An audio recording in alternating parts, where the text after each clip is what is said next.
Okay, so this is common emitter configuration circuit we have seen. This explains you the switching, PGT switching. Switching means how we operate between saturation and cutoff. So that is explained by this circuit diagram. So let me say this explains you the switching between saturation and cutoff. Okay, just to take different pen so that okay. So that is the circuit here. This circuit you can see the power supply what we apply here. It's not the power supply. We should call this as a step waveform.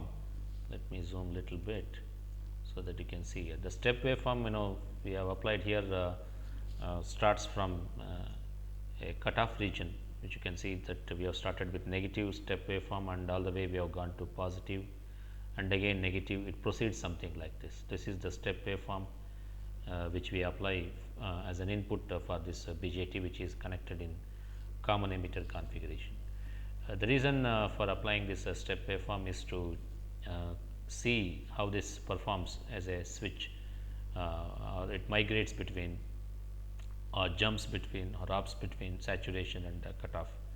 To see this, the operations we apply here usually the step input, and corresponding to that we plot the output current waveform, IC waveform. As you can see at the bottom, there is a collector current waveform, and above that you can see there is a stored charge QB. Okay, so waveform here, and initially we have here base current waveform here. So all these three are plotted according to the timings. So you should observe all this waveform with the different timings like TS, and within the TS we have T1, and later on from T1 to T2 you can see the device is getting oversaturated. So T2 is an area with the oversaturation, and above T2 you can see that the base current is immediately removed at this timing instant. You can see here above T2, then the charges at the base starts because you applied base current as negative. So charges should be eliminated or removed from the base region. It takes its own time. So this looks like a capacitor discharge, charging and discharge waveform. Okay, since in BJT also we have a capacitor, you can see visualize capacitor between the emitter and the base. So it takes its own time for the capacitor to charge. Okay, so this you can see here. This is like a charges appearing across the capacitor at the base here. So even though we applied step waveform at t is equal to 0, it took almost a Ts for the charges to accumulate at the base. When QB becomes equal to Qs, okay, so then the saturation region commences. So this is the region of beginning of saturation, BOS. Then further if current is increased, base current, the device gets oversaturated. So between T1 and T2, you can say T1 is normal active region. Normal active means in this region we have emitter base junction forward biased, collector base junction reverse biased. Okay, so collector base junction which is reverse biased. We have seen this timing instance T1 T0 is cut off. Okay, so T0 is cut off. Okay, T0 is not shown here. We have started with moving from cutoff to saturation. This timing we have not shown here.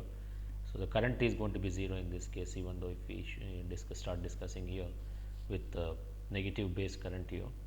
Okay, so here this is going to be the cutoff, and again we have a saturation, we have a cutoff. Okay, and QB less than QS, you can see it is in the normal active mode, that is T1, and T1 beyond TS. Okay, this is the timing, you can see TS is the commencement of saturation. So this is I marked a point here. The TS is nothing but beginning of saturation, and later in this after TS, that both junctions will be forward biased. Exactly at the beginning of saturation, emitter base junction is forward biased, collector base junction is going to be 0 at the saturation point, at the commencement of saturation. Okay, this is the bias we maintain across BJT.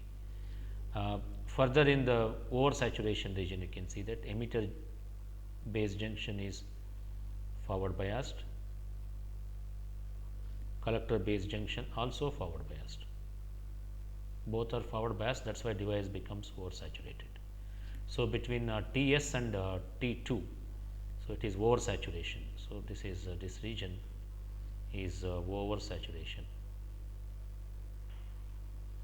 Okay, so this region especially which I have shaded here from here to here, so device will be oversaturation.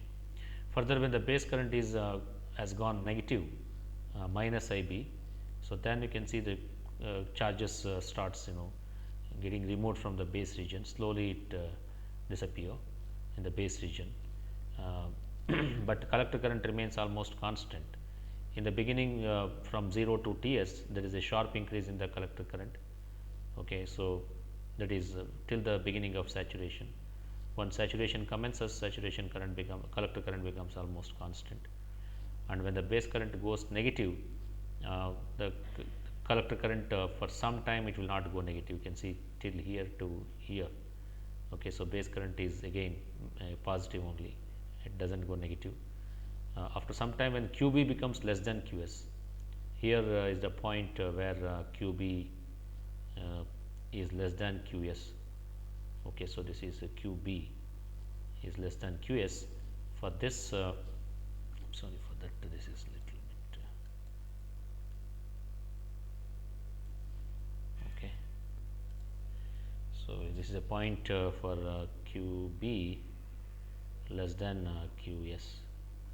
Okay, so during this time, when QB becomes less than QS, then the collector current starts decreasing here.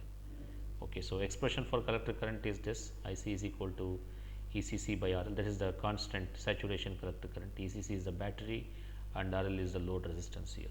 In our earlier example, we have seen that this is going to be a 5 kilo ohm and this is the 40 volt supply we are using. Okay, so this explains you the changes happening in the transistor between cutoff and saturation, and again cutoff, and the charge at the base region is explained by this waveform, and below we have a collector current waveform. Okay, and this explains you the whole distribution within the base region for different regions of operations, like cutoff. This is a T naught shows whole distribution for cutoff, which is a straight line. So, this is for cutoff region, and T1 is for normal active region, which is again the whole distribution for normal active region. So, you can see this height is a VB. So, delta P E. Okay, so this is delta P E, and again you can see that delta P is large here for forward active mode, normal active mode. This is T1 indicates normal active mode.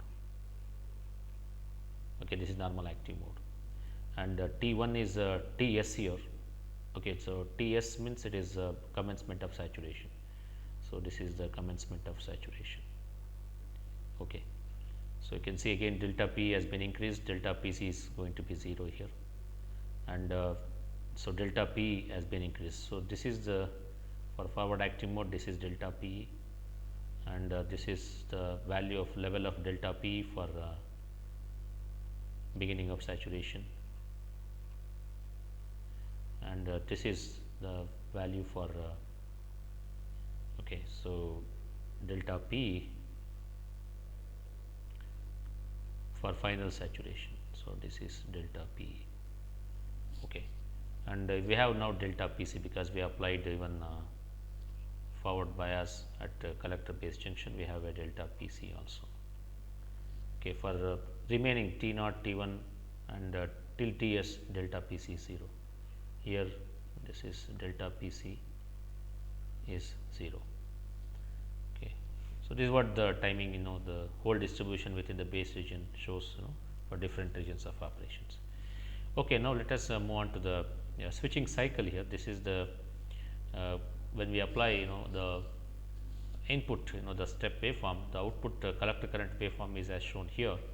Collector current will not rise. This collector current we have rewritten here, and we have shown how exactly collector current rises to its maximum value for when we move from cutoff to the saturation. Okay, when when we move the transistor from cutoff to saturation and again to cutoff. So, this is the waveform, collector current waveform, you get it. Okay. So, initially when you are in cutoff, the output current is going to be 0, but there is a time called as delay time here. You can see this is a delay time from here to here. Okay. This time is TD, delay time, and later we have rise time here. Rise time is this timing instance here. This is rise time. Okay. This distance is rise time here. So, this is TR, and there is a fall time here. You can see here, this is fall time. Okay, this distance here. So, this distance is fall time here. So, totally there are 3 timings here, which are shown here. First is the delay time, while junction capacitance is charging. So, that is the, even though you apply base current, immediately you do not expect the collector current. The BJT takes its own time for the junction capacitance to charge. So, this is like we have a BJT. You can interpret this like a capacitor between the emitter and the base. Okay, so, this is emitter and base. This you can visualize like a capacitor. It takes its own time for the capacitor here to charge. Okay. So, that is a time. So, time taken for the capacitor to junction capacitance for charging is taken as TD. Even though we apply here forward bias between the emitter and the base. Okay. So, this capacitance between the emitter and base will take its own time, that is labeled as TD here. Okay. How much time the BJT takes to charge the emitter junction. Okay. So, that is the TD. Okay. So, 10% of the time it will take usually. So, 0 to 0.1 IC, this is nearly 10% of time it will take for the charging. Okay. Usually when we look at capacitance cycle, it is to charge 63% of its final value, it will take at least 5 time constants. Here this is the time TD. We will get to know all these values, typical values, when we look at the data sheet of a BJT, but for the time being you need not worry about these values here. Okay. So, which one is larger, which one is smaller, all those things you will get to know. So, TD usually which will be very small time the BJT will take to charge the junction capacitances here, and even the capacitance between collector and base. Okay. So, for these 2 junction capacitance to get charged, this is emitter junction capacitance, this is collector junction. So, these 2 capacitance to charge, it will take its time. Okay, rise time is the thing, but how much time the BJT takes to switch from 10% of collector current 0.1 IC to 90% of the collector current 0.9 IC of its final value. Okay. So, to rise at least 90% the collector current, amount of time it takes is rise time. Okay. So, it is like moving a vehicle. If you have a 2-wheeler with you, when you start 2-wheeler, okay, this is called starting time. Immediately it will not move without starting, right. So, like that we have a delay time. This is nothing but initial starting time, okay, TD. And rise time is suppose if you want to move at the rate of say 50 kilometer per hour. So, it will take its own time to reach 50 kilometer, right. So, that is called as a rise time here. After starting time to moving to constant or average velocity, say 50 kilometer per hour, it takes certain time. So, that is the rise time. And when you want to bring back that to when you want to stop the vehicle from say average speed to 0 speed, it will take again its own time. So, that is called as a fall time. Okay. So, with reference to the BJT, collector current to the time taken by the BJT for the collector current to fall from 0.9 IC, this is the time 0.9 IC, to 10% of IC here, this is 0.1 IC. Okay. So, how much time it takes to fall from 0.9 IC to 0.1 IC, this time is called as a fall time here. Okay. So, these are the timing instance which are very important when we design circuit for switching applications, especially in digital circuits. These timings are to be, you must be careful, when we do practical digital designs. Okay. So, this for these typical values, you can have a look at data sheet or specification sheet. Any questions regarding this?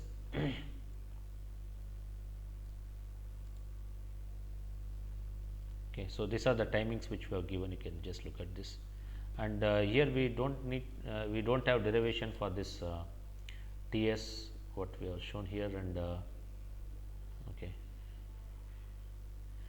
TS and TD, TSD. So, and even IB, you can derive all these equations from chapter 5 of BJT. We do not want to discuss according to our syllabus, we do not cover these derivations here. Only our topic is to discuss about specifications of switching transistors. Okay.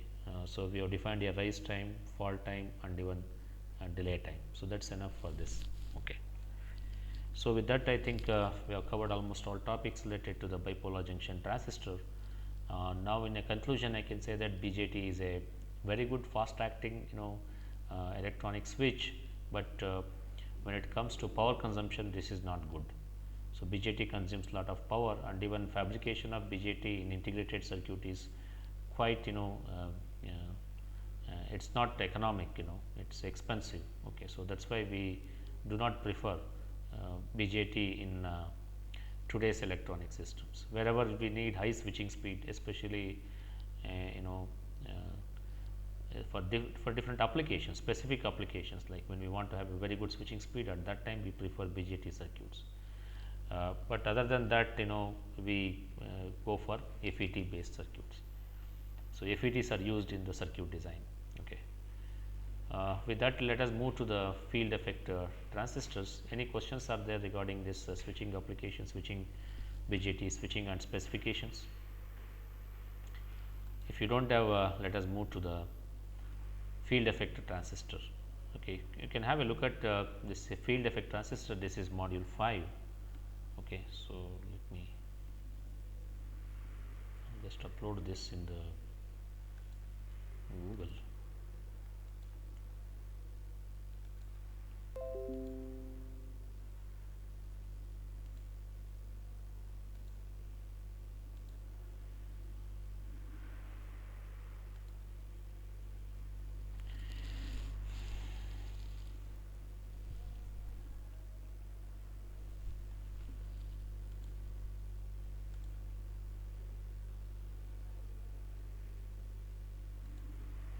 The textbook for this is Donald A. Neiman, authored semiconductor devices. I will show the textbook. Even soft copy is also available. You can use soft copy for this module. Let me upload module 4.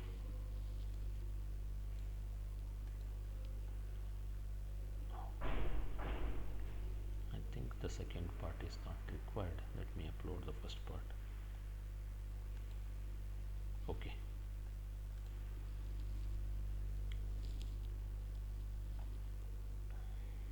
So, you can access the FET related thing. So, this is the textbook which you can see here for module 4, which was starting today. So, this is the textbook which you need to refer. Okay, let me open it.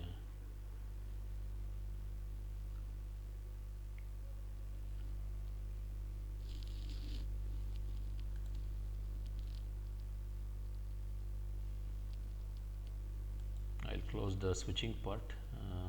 This is not required now.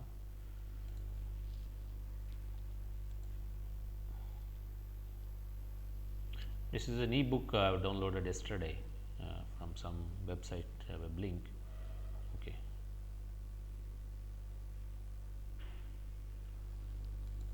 And we have this material also.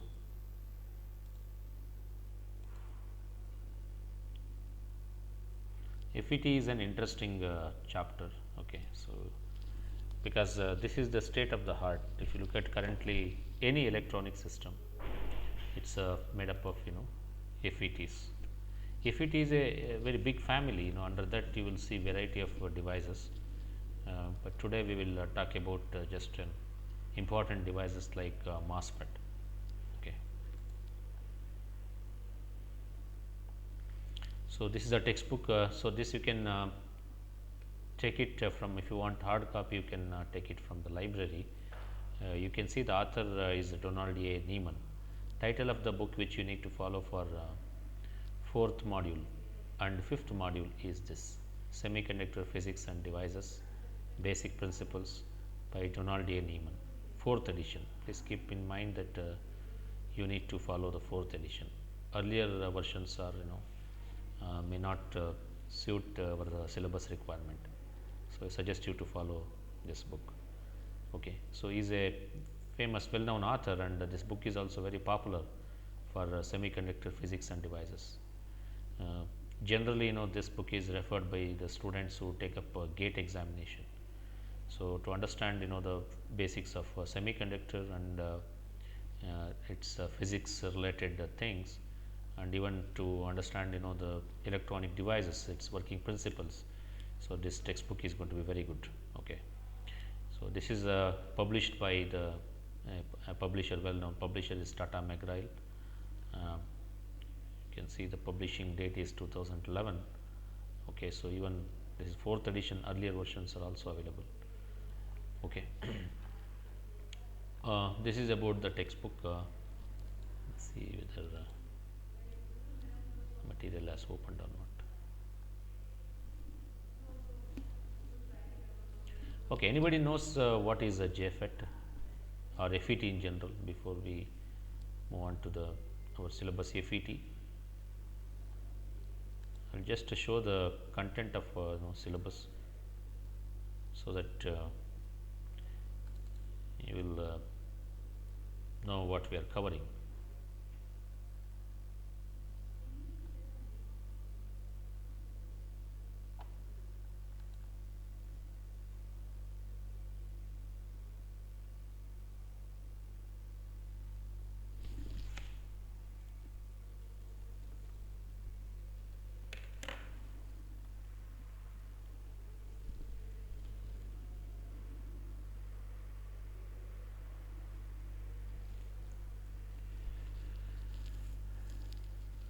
Okay, so this is our syllabus.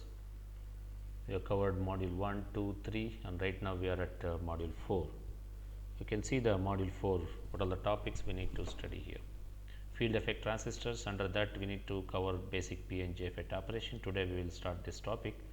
Equivalent circuits, frequency limitations, MOSFET, two terminal MOS structure, energy band diagram, ideal capacitance, VI characteristics, okay, and frequency effects, basic MOSFET operation, MOSFET structure, current voltage characteristics.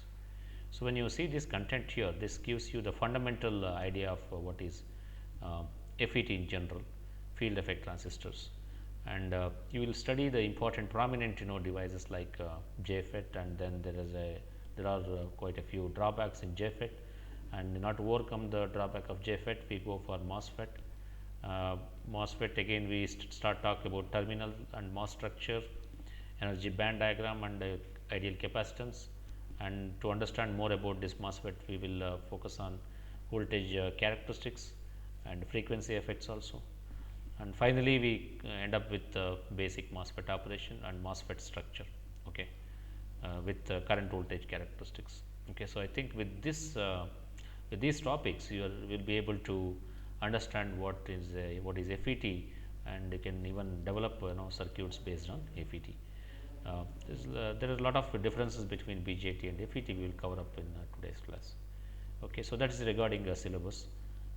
As per the syllabus, you need to refer to textbook, as I told you already, which is Donald A. Neiman. You can see this, and Rubesh Bishwas, Semiconductor Physics and Devices, 4th edition, McGrail Education, 2012.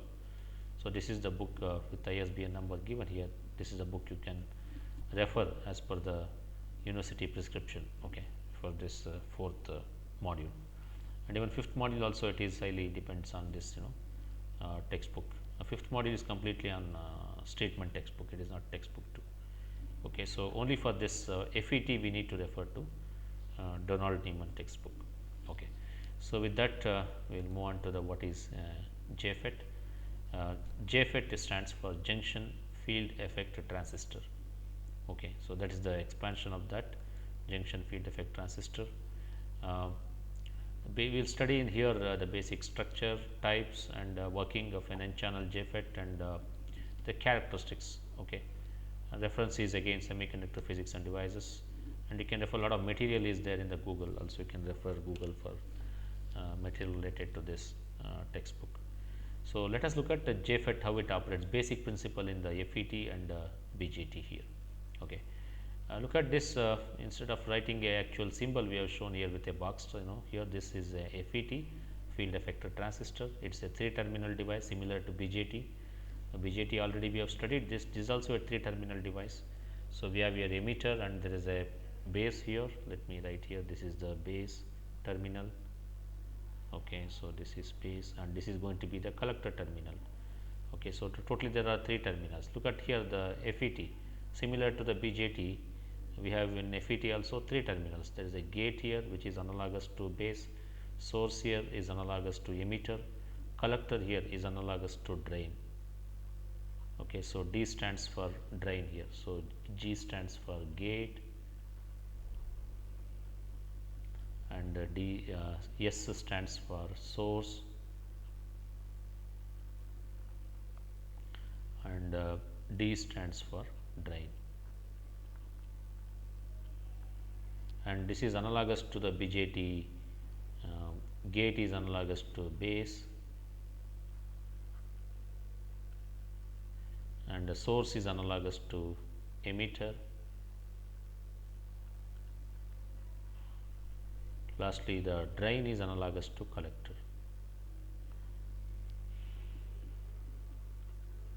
So, this is with reference to BJT and this is with reference to FET. So, under FET we are studying one simple device which is JFET. So, JFET is a device under the FET. Okay. And look at here the difference between them. In BJT there is a currents which are flowing. You can see there is a base current, collector current and there is an emitter current here. Okay. So, current movement here, the emitter current is injects the charge carriers here and here the collector current here. This is if I assume that collector current is flowing in this direction. So, there is an emitter current here and there is a base current here. So, generally for BJT this equation should be satisfied, I is equal to I V plus I C. So, that means using the base current I am able to control the emitter current and the collector current here. So, I am using a current base current. So, I can make here this current whether a large current to flow between the collector and emitter and a small current to flow depending on the base injection here, base current here. This is a bipolar device because there are both type of charge carriers are involved here, but here this is going to be the unipolar. Instead of using a current here in the FET, we use voltage here. Okay. So, voltage is used in order to control the drain current here, similar to your collector current and emitter current. Here we will have drain current and the source current here, IS. Okay. And here gate current is usually 0, that is advantage for the FET. We do not have gate current, typically gate current is going to be 0 because there is an isolation between the gate and drain. So, this is drain, gate and drain and gate and the source. There is no connectivity, it is a open circuit exists between the gate and drain and gate and source. Therefore, the gate current is going to be 0 for the FET. Okay. When we apply voltage here, this is the gate to source, between these two terminals the voltage that is applied can be used, can be used to control this drain current flowing between the drain and the source. Okay. So, this current here again need not worry about direction. So, many times the source current and drain current will be equal value. So, similar to the BJT, collector current and emitter current will be equal most of the times. So, this is emitter current will be approximately equal to collector current. Like in case of FET, so the source current or drain current is approximately equal to source current. Okay. So, that is what the thing, using this voltage we are able to control the drain current, drain to source current here. So, this current can be made maximum or minimum depending upon the voltage what we apply here. So, and again here there is no gate current, so therefore, the this when we use as a switch, this FET consumes very less power. Okay. So, because here you can see that the base current is used to control the collector and emitter current. Some amount, a little amount of the base current is consumed here. Here negligible amount of gate current is consumed in the switching operations here. That is an advantage for the FET. And in today's electronic systems, see 99% all electronic system uses an FET in place of the BJT. I would say 99.99%. Okay, so all electronic system uses FETs, field effect transistor. Rest all is going to be the BJT. Rarely we use BJT because BJT are not so popular in IC fabrication.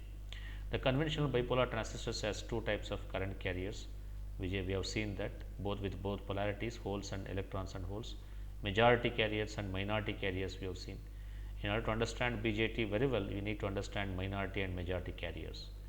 Whereas in FET, it has only one type of carriers, either electrons or holes. Okay. You do not see both the type of charge carriers in the FET, field effect transistor. BJT is a current controlled device, we have seen that here. FET is a voltage controlled, it is a voltage controlled current between the two other terminals here. So, that means the current here can be controlled by the applying the voltage between the gate and source. Okay. So, this behaves like a voltage controlled current source, this behave like a current controlled current source. Okay. So, that is the difference between BJT and the FET. What do we mean by voltage controlled current source? The current source here, the current that is flowing in the output terminals, that can be controlled by the voltage here. That is why it is named as voltage controlled current source, VCCS. Okay, just make a note of these things, VCCS. VCCS means it is a voltage controlled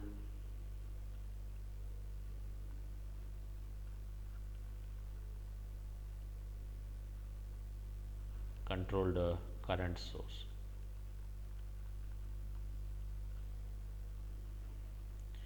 Whereas BJT is nothing but current controlled current source, CCCS. This is current controlled, the current source at the output you are controlling through the current input current controlled current source. The device behaves like a current source and that is controlled by the input current. Okay. Okay, let us now talk about other things about the JFET. JFET is a high input resistance device. That is again advantage for us. Do not think this as a drawback. So, JFET, junction field effect transistor, is a high input resistance device. That means between the gate and the source, okay, between the input and the output. Okay, when we, because when like just like BJT, here also we have different configurations, right. So, we have a common source configuration, common gate, common source, common drain configuration. Similar to the BJT, we have common base, common emitter, common collector configurations. So, these are all with reference to the FET and these are the configurations with reference to BJT. Okay. So, now here, so between input and output, suppose if I prefer common source configuration here, source, gate and source will act like an input, drain and source will act like an output here. So, if you measure the resistance between the gate and source, that is going to be very, very high, okay, typically in mega ohms. Okay. So, that is going to be the resistance of FET. But when we see the resistance between the base and the emitter in common emitter configuration, so the resistance is small, it is not as high as you see in FET. Now, that is what we are telling here. JFET is a high input resistance device, while BJT is a comparatively low. So, this is an advantage for us. Can anybody tell me why it is advantage for us, in what way? Having input resistance high in what way it is advantage. Just think of this. Okay, so in what way it will benefit us. Okay, so I'll give a hint for this. You need to analyze amplifier application. So you will get to know that the importance of higher input resistance. Okay, so if you think of that, then definitely we can answer this question. So in fact, having higher input resistance is advantage for us. So BJT having low resistance, it does not fit for some applications. Okay. Next is JFET junction is reverse biased. The gate current is practically 0 and a very high impedance at input, whereas base current of the BJT is always some value greater than 0. It is going to be in microamperes. Okay, I hope you understand this point here. JFET junction is usually reverse biased, and so that there is no connection between the gate and drain, gate and source. So this is a gate current is the practicality is 0. As I told you, there is an isolation between the gate and drain and gate and source. So there is a very high input impedance. This is does not happen in BJT. BJT is always there is a connection between the gate base and collector, base and emitter. So some amount of base current, like in the range of microampere, it keeps flowing. Okay. Field effect transistors is a unipolar transistor which acts as a voltage controlled current source and is a device in which current is controlled and transported by the carriers of one polarity. So that means either you can have a majority carriers like N type or P type. Okay, so there is no question of minority carriers in the FETs. Okay. Here we need to create an electric field near one terminal that controls the current between the other two terminals. So that means we are creating here the electric field between the gate and the source. So that electric field controls the current movement from the source to the drain terminal here. Okay.